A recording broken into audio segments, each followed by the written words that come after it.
Papugian lang daw ang pag-uusapan, may ibubuga dyan ang mga pulis. Sa katunayan, pinag-uusapan ngayon sa social media ang isang pulis na kandidato sa isang male beauty pageant.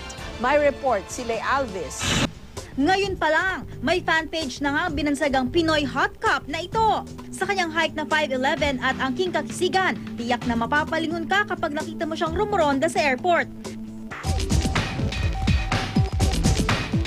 Siya si Mariano Perez Flormata Jr. aka Neil Perez, miyembro ng Aviation Security Group Special Operations Unit ng PNP at isa sa mga kandidato sa 2014 Misters of the Philippines.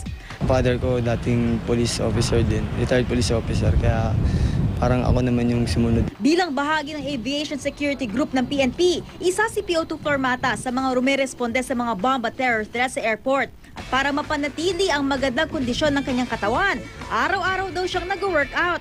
Promote po yung lifestyle, unhealthy lifestyle, saka ma-encourage ko rin yung ibang police na maging actually marami naman police na malalaki din katawan, kaso wala lang silang siguro.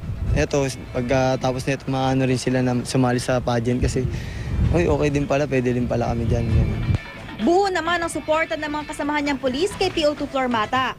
Kahit na may mga maraming negative na balita tungkol sa amin, at least kahit papaano, inaangat niya yung uniforme namin. Malaki magiging impluwensya niya dun sa lahat ng kapulisan para maging fit.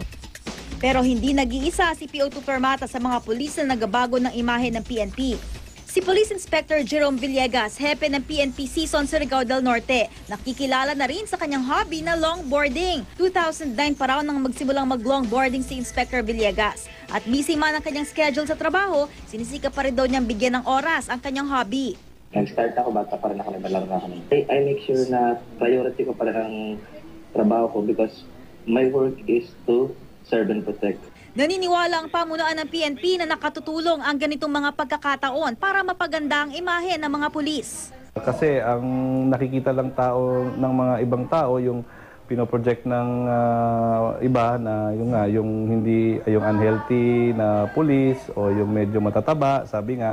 Pero ang hindi lang nila nakikita yung mas marami o mas nakakaraming mga well-fit na mga pulis. Lay Alvis, GMA News.